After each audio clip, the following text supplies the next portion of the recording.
here we have the mighty little dwarf Black Panther stuck in its food and coming towards. Uh-oh, I better keep quiet. Hang on to something. Oh dear, I think it spotted the cameraman. Keep absolutely still. Its vision is based on movement. Let's see if this little thing works.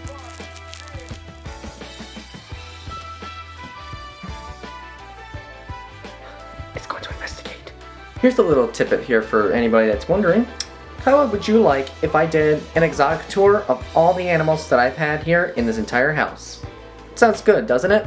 Okay, enough little weird side effects there. Let's go ahead and just jump right into it. Now, for all of you guys that have been subscribed to my YouTube channel for probably a couple of years now, you all know probably all the animals that I own here in my room here. I mean, I obviously don't have a giant collection yet, but someday I might want to have one here, maybe 5 years from now, but at this moment, though, I don't see it happening yet. But regardless, though, we're going to go ahead and just start right off the bat, you guys. Pretty simple one, all of you guys know. And we're starting off with my girl, Ariel here. I almost forgot her name. I can't believe I almost forgot. How selfish of me. So, obviously, Ariel here, I've had her for already about 5 years now. And the backstory about her, you guys, is that I actually purchased her at a small Michigan reptile show down in the Grand Rapids area. And fun fact too, it was my very first reptile show I've ever been to in my lifetime, you guys. It was not gigantic compared to like other ones, like whether if it's in like Arlington, Texas area, or Tinley Park, you know, those big ones. And I do hope to one day go to Tinley Park, you guys. I'm definitely gonna get that on my bucket list. So, but Ariel, you guys, when I first got her, she was a lot smaller when I purchased her. She was probably roughly about maybe 12 inches long. And she was actually pretty feisty. She was not this mellow when I got her. She had quite an attitude for a corn snake. So, but over the years, though, after, you know, taking great care of her, feeding her, watering her, and I also did some handling lessons with her as well. And she's become a very great girl, you guys. Even though now in the present, she obviously has quite an appetite, you know, when it comes to food. But she can tell the difference between what my hand is and a mouse, you guys. So. She's very great, you guys, but of course I can't take her out right now because she's obviously going deep in shed right now. So in the next few more days, she's going to come out of it. So I don't want to bother her too much though. But nonetheless, absolutely a great girl. You guys may not know that, but I think hopefully one of these days, like I said, hopefully I could get her a boyfriend, but not exactly sure when. But it's hard to believe I've had her now for almost 5 years, and she's done so great, you guys. She's perfectly healthy, you guys. She's passing food a lot, and she's very active as well. So that's really awesome that she's been here for a long time. So, alrighty. So obviously, one girl is down, but obviously got a few more animals that I gotta show you folks. More of the panther, sunbathing in the light, with the sun going down. And oh, what the? Uh-oh, I'm under attack. Breach! I'm under attack. False alarm there, everybody. The panther actually decided to go ahead and take a look at me just for curiosity, but now has decided to go ahead and roll on its side and actually just lay down and be lazy for some reason. And I don't know what it's trying to do. I don't know if it's trying to communicate or what. But one thing is for sure, though, I am definitely not going to try and get too close to it, because who knows what this animal is capable of doing. So I better use caution no matter what.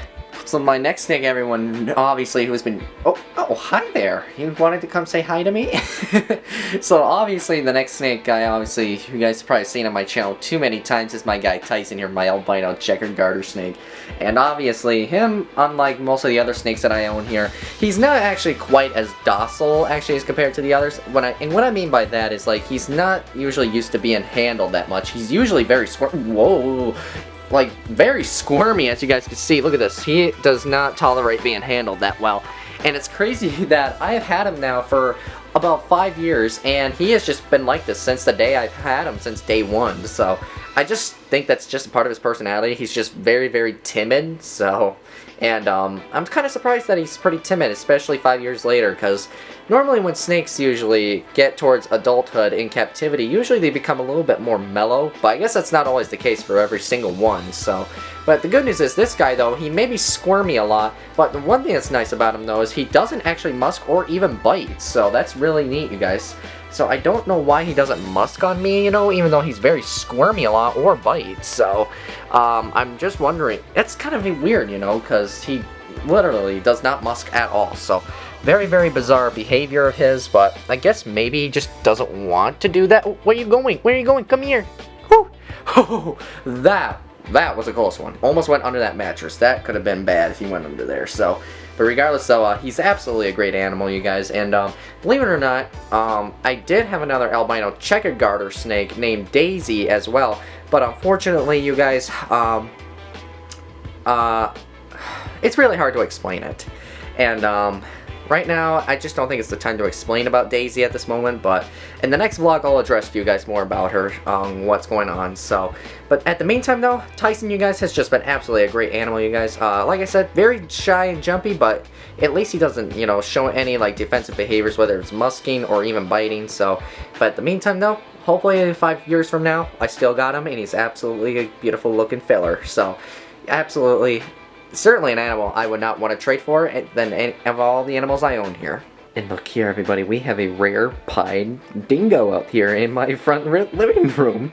Here we have a shot of the little dwarf black panther stalking its prey.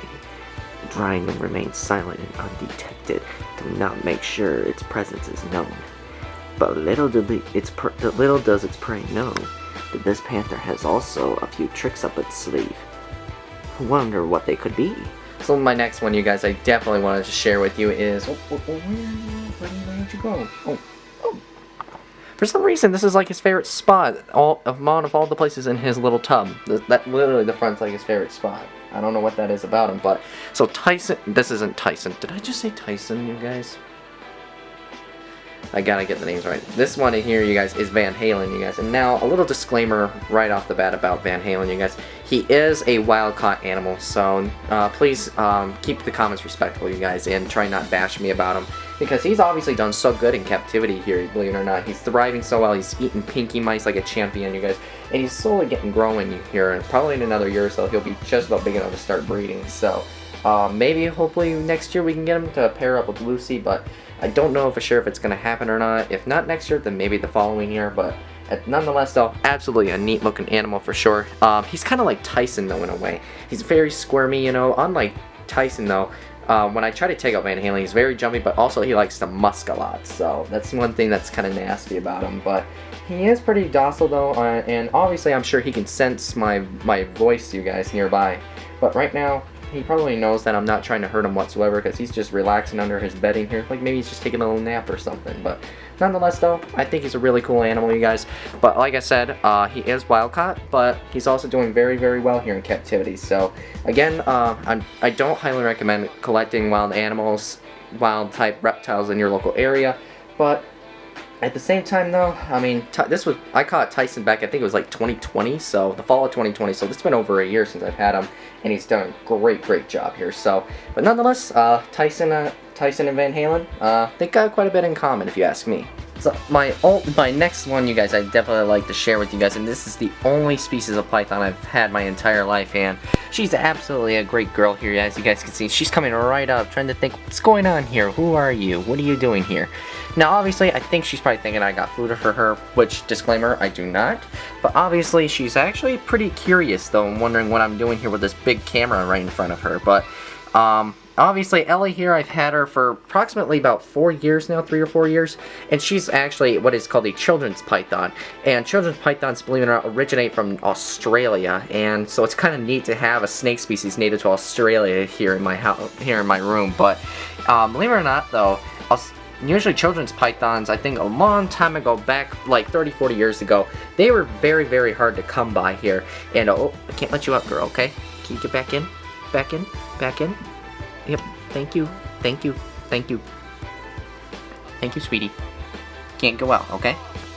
Anywho, though, like I was trying to say is that usually children's pythons many years ago were kind of hard to come by here in the reptile community because majority of them that were imported here in the United States were wild caught, and there was really not a whole lot of captive breeding going on. But for the last 15-20 years now, there's been quite a bit of captive breeding here in the United States now, and these guys usually roughly go for about $80 to $100 a piece, but they are a very easy snake to care for, you guys. They don't get that quite large, usually about 2 to almost 3 feet long, and these guys stay on a small rodent diet, so that's actually one really unique thing about these guys. Now, Ellie here, though, unlike some other python species, she can sometimes have a bit of a temper, believe it or not, like if she feels like if she's cornered or something like that, but obviously she's not, you guys. She's got her little cave she could just crawl right back into, but nonetheless, though, she's absolutely a great girl, you guys. She's very great at being handled, and she knows when food is available and when it's not, so... but nonetheless, absolutely a beautiful girl, and I actually really can't wait to have her for many more years to come, so let me know what you guys think in the comments about her. Do you think she's really cool, or do you think maybe I could do something a little bit different? Maybe improve her enclosure a little bit or something like that, but again, absolutely, I think in my opinion, I absolutely love the way she is, you guys, so again, feel free to hit me up and what you guys think about her in the comments below. Megan, I got a quick question for you. What is it? Among of all the animals that I have in my room, which one do you actually think is your favorite? And be honest. Lucy. Lucy, okay, so, well, explain to me quickly why you prefer Lucy. Because it's one of the names from one of the characters from Charlie Brown. Oh, well, I guess that's a fair, actually, answer, believe it or not, so. Alrighty, well, at least you were honest about it. And look what's nearby, everybody. The little Black Panther. And it looks like he's asking for something. What are you asking for? Are you asking for something? Hello? What could you be asking for? Let's see what you're asking for. So you're looking up. But where, though? Where are you looking up at? Ah, is it maybe in this cupboard? Oh, what's this? Is this what you're looking for? Oh, he's speaking. He speaks. He speaks. You speak. Okay, so let's see let's see if we can grab him for him. Oh, whoa. Easy, buddy. You're cute and all, but I don't want to get too close to your claws and teeth, so. Alright, let's see if we can finally grab one here for him. See if he wants it. Come here. No. Uh-oh, the dingo. The pied dingo is here now. That's not good. Come here, Panther. Come here, you little Panther. Panther, come on down. Ready? Panther. Panther. Over here. There it goes. Phew. That was close. And of course I had to save the best for last, everybody, on this video here. And all of you probably have figured it out. I saved best for last is my girl Lucy. And I'm kind of surprised she's deciding not to come out actually and show off her body yet. So I don't know why. And it's kind of interesting because the temperature says it's 72 degrees in her cage here, which is pretty adequate for sunbathing, you know. But I guess maybe she's just taking a lazy Tuesday here. So is that what you're taking, Lucy? Are you taking a lazy Tuesday off? And it looks like she's got a little bit of cocoa fiber bedding on her forehead, so I don't know what it is, you guys, but I've noticed something too. She kind of like likes to move the bedding around all the way until it hits like the bare bottom. I don't know what that deal is. I don't know if it's stress related or it's maybe because she's trying to dig underground, you know, or something like that. There is probably a few explanations to it, but I'm thinking maybe it could be stress related, you know, because after all, you guys, she is still growing, and she is getting already about almost 20 inches long, and she's getting to about already outgrow this enclosure. So like I said, I'm probably gonna have to get a bigger tank for her here at some point, hopefully before the end of the year. So but at the meantime though, she's probably gonna have to sit and use this cage up for a while until further notice. But at the meantime though, Lucy though, about her story is that, believe it or not, Lucy was sort of born in captivity, sort of. Her mother was wild caught, but she was born in captivity. And believe it or not, you guys, I actually had to rescue Lucy's mom because unfortunately, where her mother was living, the area was being demolished by some landscapers and stuff like that. And basically, Lucy's mom had nowhere to go. Like, where she was staying at was actually, like, all surrounded with rocks and a little bit of water, but there wasn't a whole lot of food for her to eat. I didn't see any fish or frogs anywhere at all. And she was due, obviously, any time to have Lucy and her siblings, literally any time. So, at the meantime, though, I had decided to go ahead and actually rescue her mother and actually bring her in for just a couple weeks, you know, to relax a little bit. And after she deposited the babies, and after Lucy was born, I released her mother and her siblings immediately back out into the wilderness, you guys, just so they could actually thrive and be safe out there, you know. So, but Lucy, though, I decided to hang on to her because she is such a special girl, and she has a sweet personality here, everybody. So, there's no way I'm gonna go ahead and just give her up like that. So, but nonetheless, though, I've had her now for almost 4 years, and she's done an absolute absolutely phenomenal job here. She's very much come a long way, so, and not gonna lie, she's probably one of the most mellow snakes I've ever owned in my lifetime here since I've been working with reptiles for years. But regardless though, I think I'm gonna be tough when her time's up, you guys, and hopefully it's not anytime soon. So, but regardless, that's really all my animals I have here, you guys. And like I said, you guys may have heard me mention about Daisy earlier in the video. I'm going to address what happened to her in the next vlog, so